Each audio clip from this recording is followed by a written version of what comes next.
In the United Kingdom, the NHS, or National Health Services, send letters to the deceased loved ones if their organs were successfully used to save a life. This really helps the family of the deceased feel at peace with their loss. Losing someone you care about is always tough, but I imagine hearing the news that part of them was used to save another life would be very comforting. Organ donation saves countless lives yearly. It is a noble act that truly changes lives. Not everyone can say that they have saved a life, but organ donation makes it possible. Even just knowing that after you're gone, your organs could save lives should make you very proud. 114,000 people were on the waiting list in 2017 for an organ donation in the United States. 34,770 organ donations were performed in 2017 alone. 20 people die every day while waiting for a transplant. Every 10 minutes, another person is added to the long waiting list.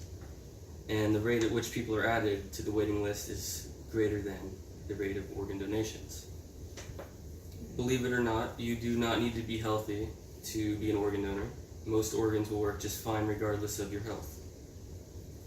And if you're worried that it will be looked down upon based on your religious beliefs, worry not, because most of the major religions all consider organ donation to be a noble and thoughtful deed. And organs aren't needed once you're dead, so there is no scientific need to disallow organ donation.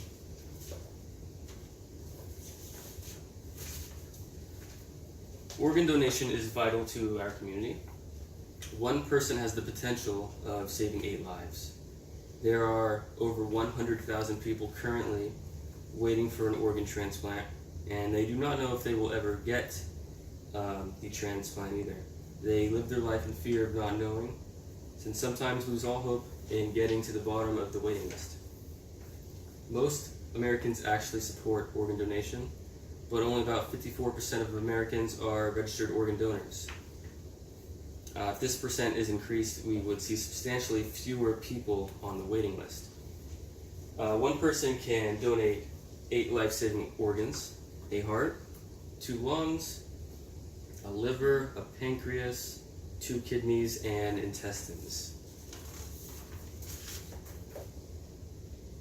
Some myths and facts about organ donation are some people feel that it might be best to let their families decide once they're gone.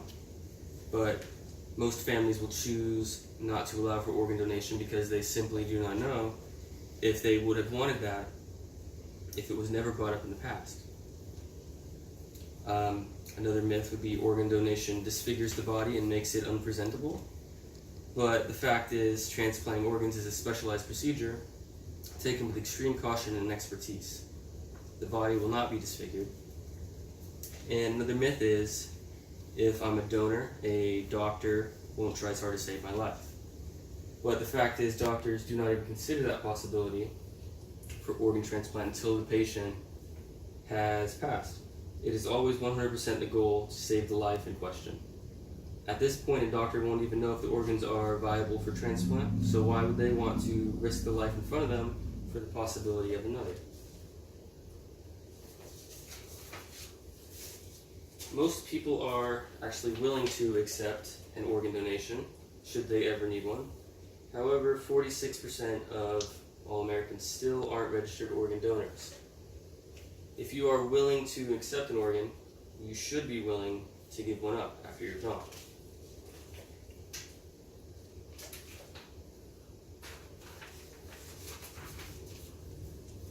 Each year in America, the number of people on the waiting list continues to be much larger than both the numbers of donors and transplants, which grow at a much slower rate. If more people sign up to be an organ donor, we will see these lines slowly start to meet up, as shown in this graph.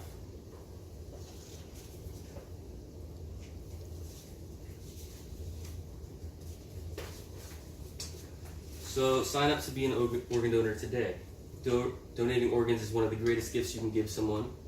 You may not be around to see the outcome of your donation, but it creates a nice peace of mind to know that after you're gone, another person, maybe even a young child, will get to live to experience life fully. You can sign up today to become an organ donor at www.organdonor.gov. Thank you.